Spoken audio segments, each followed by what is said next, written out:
The Americans today, in both response to COVID and response to China's technology policies, infrastructure policies, energy policy, first of all, it's very easy for Americans to say this is all China's fault and to build a strategic competition policy against them. But there is a level of, I want to use this word, everyone uses it, decoupling, which is occurring. Some of that is thoughtful and strategic, some of it is not. Tell me what you think about the decoupling conversation in the global economy, to the extent that it's being driven by the US, extent that it's being driven by other countries. Where do you come out?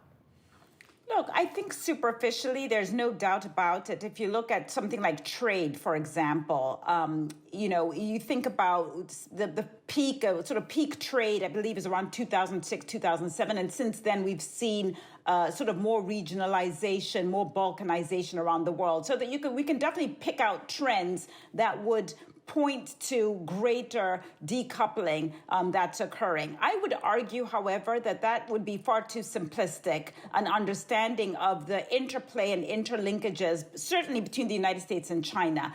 I'm not dismissing the fact that there is a fever pitch in respect to competition in military, technology, and economic aspects, but I think it would be naive for us to not recognize that we are very strange bedfellows. I think it's going to be much harder because we are linked in trades, etc. But I do think the bigger story for me is this restructuring of the world order that China is very much ahead of in some sense. Not just with broader emerging markets, but also with our key strategic, sometimes enemies. China is the most important trading partner for almost all of the developing countries around the world. That's true, and that's a relatively recent phenomenon.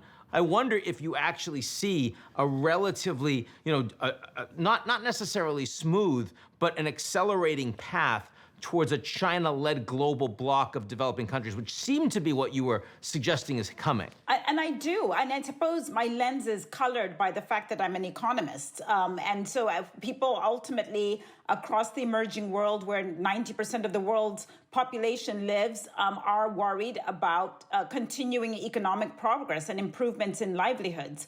And at this point of the game, I'm shorthanding this. I think there's a sense that they need a constructive story of investment and a story of growth. And if you look at the IMF World Bank numbers for projected growth, they're still above 3% in China as forecast. And yeah, maybe they're down, but there's still there's capital that's coming from China. Yes, you're right. It might be a bit more erratic, but I think fundamentally, if you are looking for a growth story and if you're looking for investment, which many developing countries are, the China story is still quite attractive. And I'm afraid to say that because we did have a good number of decades where democracy and market capitalism were the story that the West was selling. And unfortunately, we're on the other side of the mountain and we didn't deliver.